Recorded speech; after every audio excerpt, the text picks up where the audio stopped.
Olá pessoal, nessa segunda parte da aula de fundamentação para a teoria da computação, nós vamos focar ainda no conceito de alfabetos e palavras e ainda juntando com a problemática de linguagem. Tá? Então, para a gente definir a computação em termos de linguagem, a gente precisa entender o que realmente é um alfabeto, tá? E um alfabeto vai ser simplesmente um conjunto finito de símbolos, tá? Então eu tenho um conjunto que tem um número pré-determinado de símbolos. Então, normalmente a gente vai utilizar o sigma para se trabalhar nesse alfabeto. Mas quando esse alfabeto ele extrapola a ideia somente das cadeias, a gente pode utilizar outros símbolos para definir, por exemplo, o alfabeto de uma pilha e um alfabeto da linguagem numa cadeia. Então, o sigma, por exemplo, poderia ser um alfabeto com binário, né, com zeros e uns. Ou ainda poderia ser um alfabeto completo com as letras que a gente já conhece, do A até o Z. Tá? Então, a forma que eu vou definir esses alfabetos são todas em termos de conjuntos finitos. E a partir desse alfabeto, eu posso definir palavras. Tá? Então, uma palavra sobre o alfabeto sigma é uma sequência finita também de símbolos pertencentes ao conjunto sigma, tá? Então, formalmente, nós teríamos uma tupla, né? Mas ao invés de escrever 11001, nós vamos definir diretamente os elementos sem a definição de tupla, sem as vírgulas, tá? Então, por exemplo, 11001 é um alfabeto, né? Uma palavra, perdão. Essa é uma palavra que pertence ao alfabeto, né? Na realidade é uma palavra do alfabeto, não que pertence, né? É uma palavra do alfabeto que a gente definiu lá inicialmente como 0 e 1. Ok? Então, esses dois conceitos inicialmente vão ser fundamentais para que a gente possa definir as linguagens, né? E dentro dessas linguagens, por exemplo, definir gramáticas e autômatos finitos, né? No caso das linguagens regulares. Se a gente estiver diante de uma linguagem livre de contexto, nós também vamos definir a gramática, mas o nosso formalizador não vai ser um autômato finito, e sim um autômato de pilha.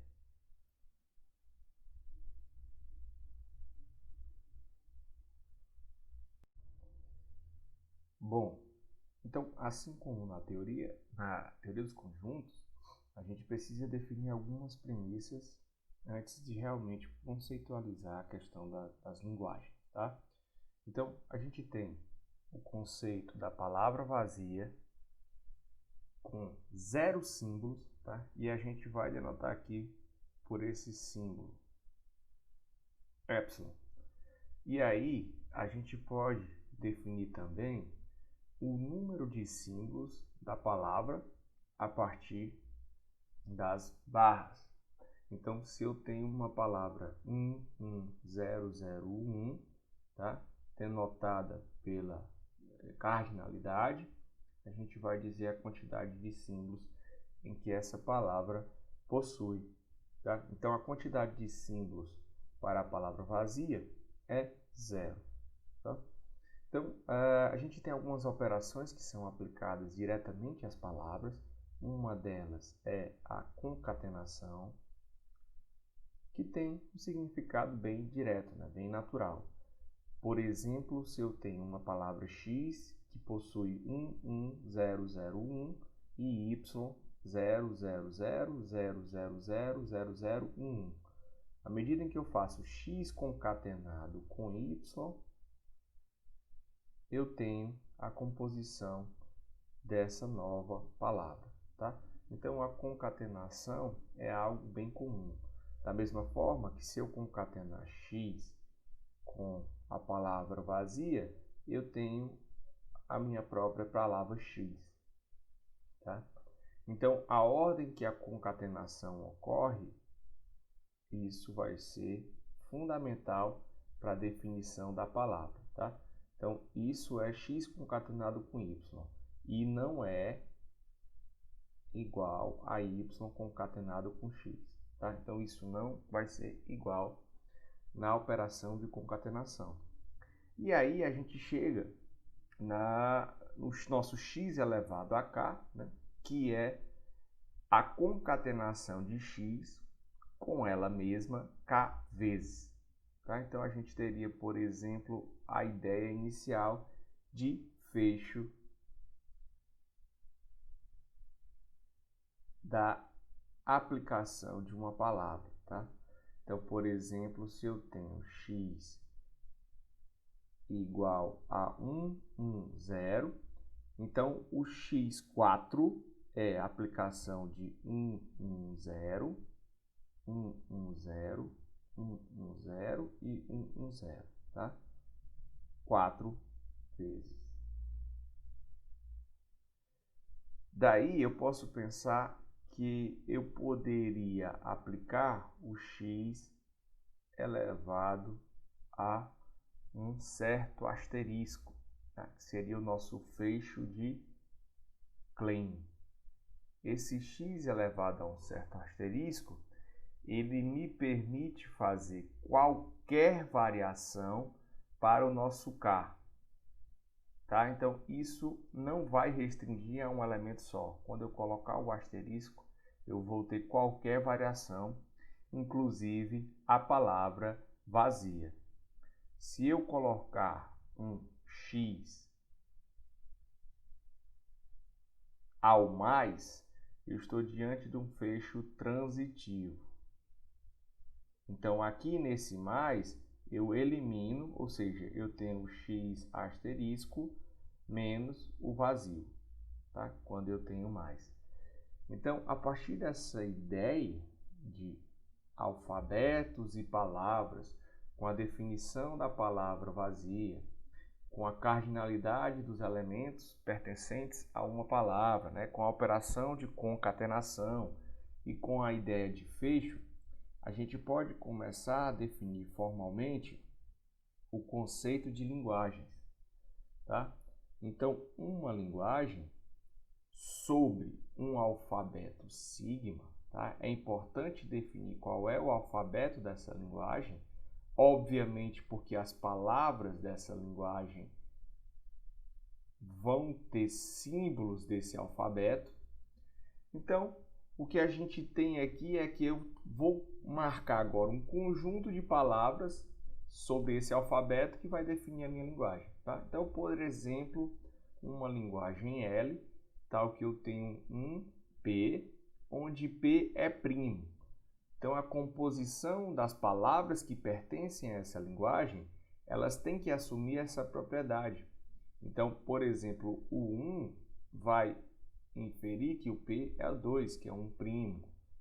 O 1, nós vamos inferir que o P é 3, né? Que aqui é o P5.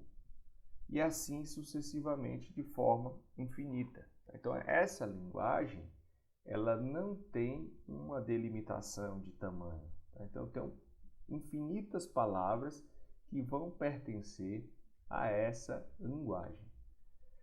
E aí eu poderia definir também uma linguagem especial, que é um sigma asterisco. E o que é que seria esse meu sigma asterisco? Da mesma forma que a gente definiu o x asterisco, é o conjunto de todas as palavras sobre o alfabeto sigma. Então, se o meu sigma for 0 e 1, então eu posso definir todas as palavras sobre esse alfabeto. Se o meu sigma agora, ao invés de ter o asterisco, tem o mais, eu tenho a mesma determinação aqui, entretanto, a minha palavra vazia não vai entrar. tá? Porque eu estou diante aqui do fecho transitivo e reflexivo, né? Aqui ambos são transitivos. Entretanto, esse é reflexivo. Então, aqui todos são transitivos e esse é reflexivo. Aqui a gente considera como o fecho de Kleene. E aqui, simplesmente, fecho transitivo, tá? Então, basicamente, o que a gente tem no fecho transitivo é a mesma ideia do fecho de Kleene menos a composição da palavra vazia. E nesse contexto, a gente pode estabelecer agora a nossa primeira ideia de um computador formal, tá? Então, o nosso computador formal, aqui em questão, ele está representado a partir da definição desse autômato finito, tá? Nesse caso, nós vamos ter um autômato finito com a característica de determinismo, porque cada estado ele só tem um único caminho a partir da aplicação de um símbolo do alfabeto. Então, se eu estou no estado 1, aplico o alfabeto 0, leio o alfabeto 0 de uma palavra, eu levo apenas para um estado. Então, isso é a caracterização do nosso determinismo. Então, o nosso primeiro computador formal, aqui, para esse exemplo, é um autômato finito determinístico. Então, como eu havia falado no conceito de tupla, né, de ênupla, nós vamos agora estabelecer que esse nosso computador formal ele tem a seguinte característica. Ele terá um conjunto de estados, que a gente vai chamar Q, conjunto de estados não vazio e finito. Ele tem um alfabeto de leitura das palavras, tá? Porque esse nosso computador formal, ele também vai reconhecer ou não uma linguagem. Então, nós precisamos definir o nosso alfabeto. Além disso, nós vamos ter um conjunto de transição, tá?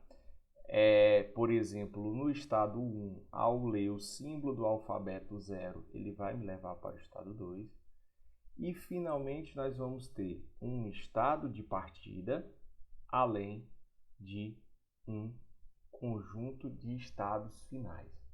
Tá? Então, se a gente for formalizar esse nosso computador, qual é a computação que ele vai realizar, nós vamos definir o seguinte: o conjunto de estados aqui será representado por 1, 2, 3 e 4. Tá? O nosso alfabeto, sigma, aqui, vai ser representado pelas transições que vão ser aplicadas ao nosso computador formal. Então, seria o símbolo 0 e ainda o símbolo 1. A regra de transição, ela está bem definida aqui. Tá? Então, isso é a nossa regra de transição. Esse diagrama, ele pode representar a nossa regra de transição. Lembrando sempre que as nossas regras de transição para esse tipo de computador, né, para essa formalização, elas leem um estado atual, tá? Verificam o estado atual, leem um símbolo do alfabeto, tá? E em seguida retornam qual é o novo estado atual. Então, isso vai ser dessa forma porque está diante de um autômato finito determinístico. Finalmente, o nosso estado inicial, Q0, é representado por essa seta.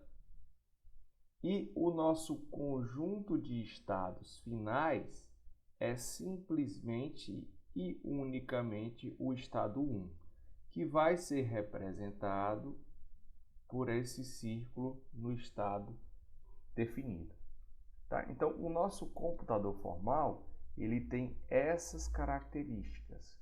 Para definir esse computador, eu preciso só apresentar o que é cada conjunto desse. Porque eu estou diante de um autômato finito determinístico. Ok?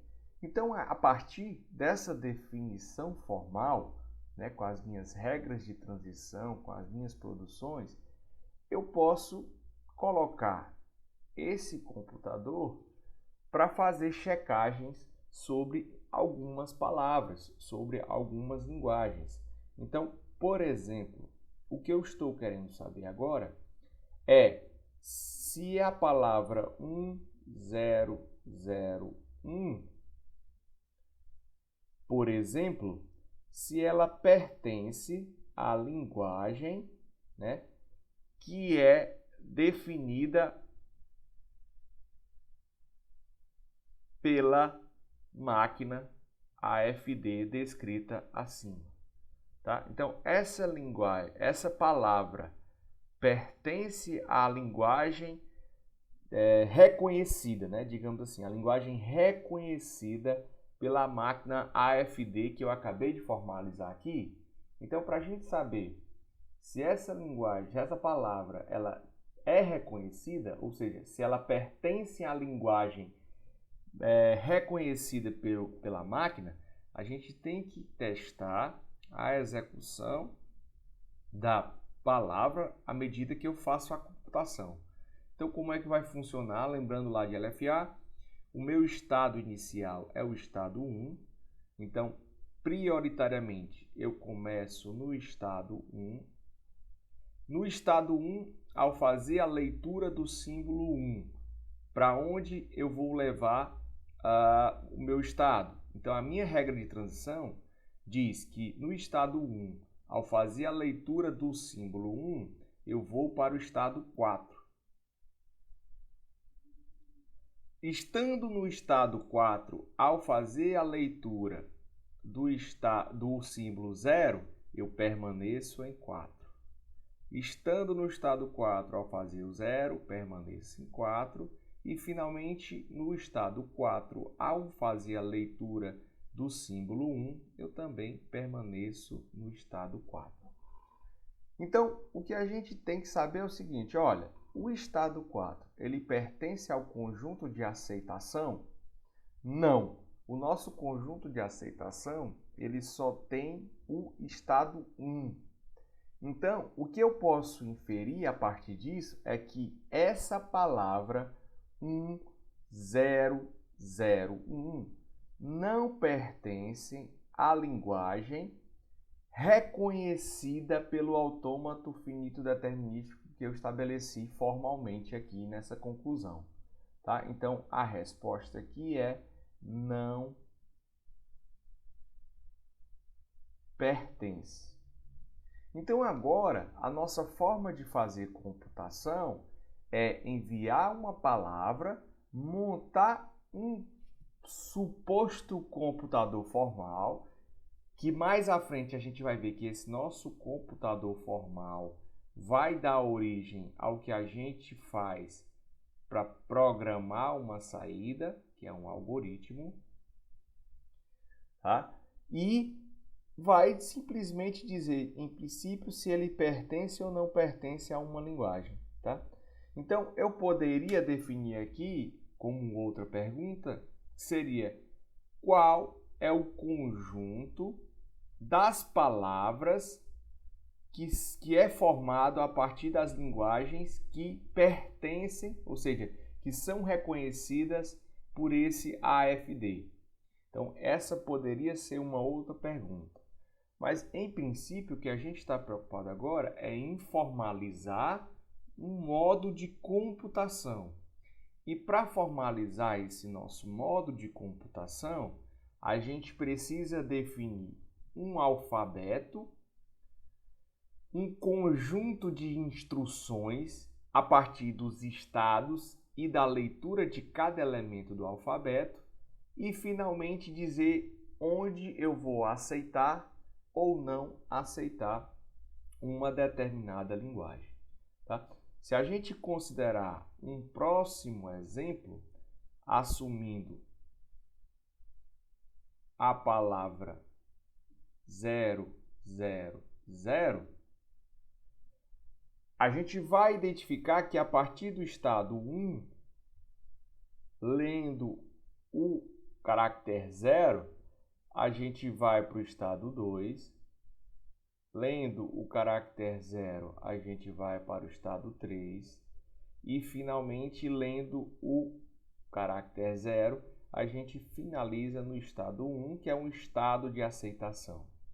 Então, no nosso exemplo 2, a palavra 000, essa sim pertence à linguagem que o AFD reconhece, né? Então, seria a linguagem que o AFD reconhece, que é uma forma mais clara de dizer. Bom, mas a partir dessa linguagem, né, a gente pode montar o nosso computador formal, que é uma máquina abstrata, né? Mas essa máquina abstrata, ela vai simplesmente reconhecer uma linguagem. Reconhecer ou não reconhecer, né? Mas eu tenho ainda um aspecto, que é o aspecto de geração das palavras que pertencem a essa linguagem, tá? Então, quando eu estou diante de um aspecto de geração, perceba que esse aspecto é um aspecto mais de reconhecimento, né? Um reconhecedor da minha linguagem. Perceba que eu posso ter ainda o aspecto de geração da minha linguagem. Quando eu estou diante de um aspecto de geração, aí nós estamos tocando no assunto das gramáticas. Nesse caso, uma gramática que gera a mesma linguagem que o autômato finito determinístico reconhece é uma gramática ou linear à direita, ou ainda uma gramática linear à esquerda. Tá? Então, costuma-se generalizar chamando de gramáticas regulares. E qual é a característica principal dessas gramáticas? Tá? Então, vamos lembrar que uma gramática ela é uma quádrupla que tem variáveis, terminais, um conjunto de produções e uma palavra raiz. Tá? Então, dentro desse contexto, o nosso conjunto das produções ela é do tipo alfa implica em beta, tá? Onde esse alfa ele tem uma característica e o beta tem uma característica de pertencente a um padrão de possibilidades, tá? E o que vai definir uma gramática ser linear à direita e uma gramática ser linear à esquerda é justamente a forma em que esses elementos podem compor o nosso conjunto de produções. Tá? Então, por exemplo, um alfa, para que ele possa fazer parte de uma gramática linear à esquerda ou à direita, ele tem que pertencer ao conjunto dos elementos variáveis de forma única.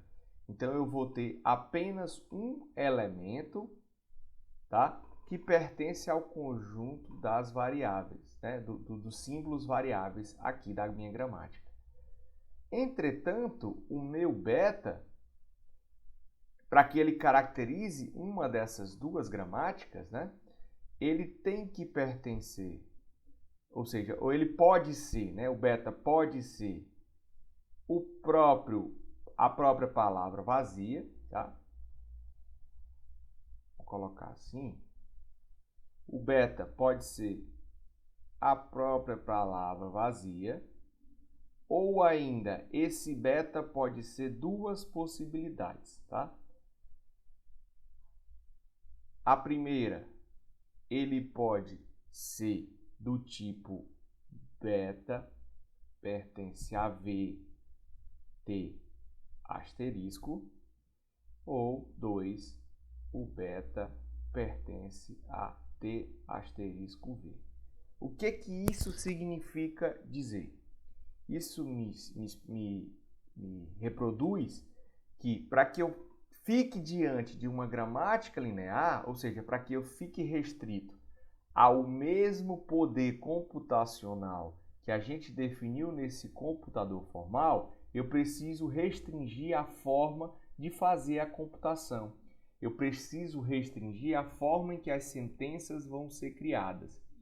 Então, o beta pode ser o símbolo vazio, ou o beta pode ser um símbolo variável seguido de um conjunto de clean dos símbolos terminais. Tá? Então, quando isso é a característica da minha gramática, eu estou diante de uma gramática linear que vai variar à esquerda, porque apenas o elemento da esquerda vai variar. Ou, né, eu posso ter o beta pertencente ao T asterisco V.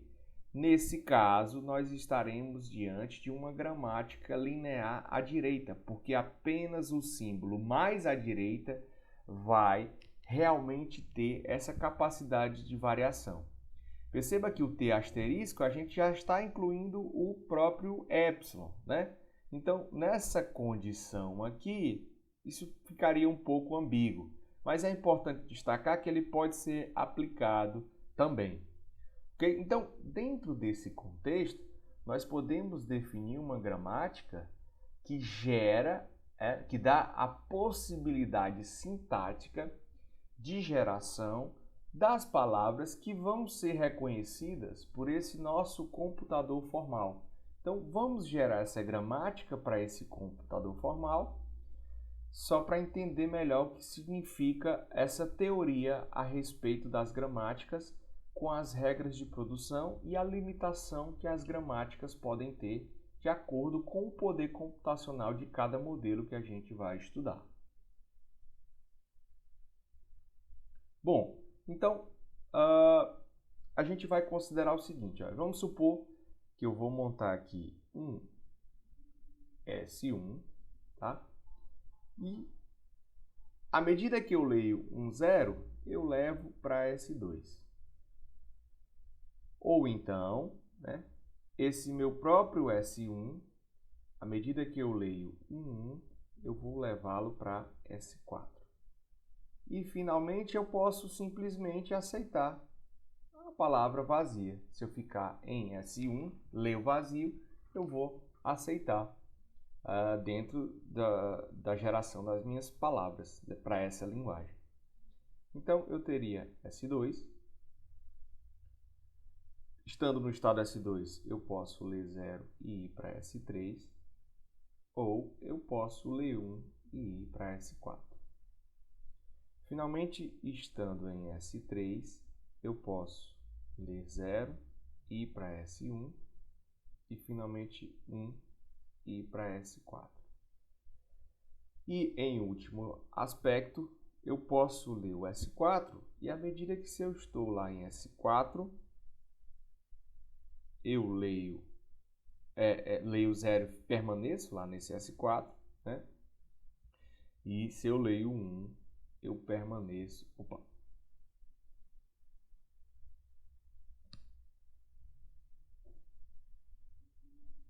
Eu permaneço em S4. Vamos tentar agora entender se, por exemplo, eu consigo gerar alguma palavra que pertença a essa linguagem, né? Então, nesse caso, se eu tiver, por exemplo, a palavra partindo de S1, eu poderia escolher 0, S2. Trocar S2, eu poderia escolher 0, trocar por S3. Né? Ficaria 0, 0, 0S3. E ainda eu poderia 0, 0, o meu S3, trocar por 0S1. Ora, se eu quiser agora trocar o S1 por epsilon, né? Então eu teria 0, 0, 0, epsilon, que seria 0, 0, 0. A gente verificou que se eu tenho 0, 0, 0, ele vai aceitar e vai ser reconhecida pelo nosso computador formal. Então seria 0, 0 e 0. Tá? Então o que eu defini aqui foi uma gramática que me permite gerar palavras da mesma forma que o nosso computador formal, ao ler essa palavra, vai reconhecer e dizer que ela pertence realmente à nossa linguagem. Tá? Então, se eu fosse formalizar essa gramática, por exemplo, G1, eu teria essa seguinte tupla, né? Essa ênupla. Quem que seria o nosso grupo V? O nosso grupo V aqui seriam os símbolos variáveis S1, S2, S3 e S4. Quem que seria os nossos símbolos terminais? Os nossos símbolos terminais seriam os que não vão sofrer a execução de nenhuma variação, né? Então seria, no nosso caso, 0 e 1, haja vista que a nossa palavra vazia já vai estar incluída. Agora, quem que seria os nossos P, né? As nossas regras de produção? Aqui está o nosso conjunto P, né? Seria mais interessante colocar, ao invés do igual, um símbolo de implica, tá? Então, todas essas produções, aqui está uma produção. Eu usei uma conjunção para mostrar a união das produções, mas aqui isso poderia ser separado em S1 implica em 0S2 e ainda S1 implica em 1S4 e ainda S1 implica em vazio, tá? Mas a gente pode usar isso para definir melhor a estética do nosso conjunto de produções. E, finalmente, quem é que é o nosso S? É o próprio S1. Então, a definição formal do aspecto de geração das palavras que vão ser aceitas por nossa linguagem, elas devem ser feitas desse formato. Tá? Então, a gente fica por aqui. É uma introdução sobre os aspectos que nós vamos trabalhar na teoria da computação. A gente ainda vai ver que eu posso trabalhar em provas usando ou o aspecto da gramática, né, a formalização de gramática, ou ainda o que nós vamos focar a partir da problemática das máquinas abstratas, como é que eu formalizo uma máquina abstrata e qual é a limitação de poder computacional que ela tem a partir do seu conjunto de produções, tá? E na próxima aula a gente vai começar pelo aspecto da máquina abstrata do autômato finito, que é esse inicialmente que a gente está trabalhando e trabalhou nesse exemplo.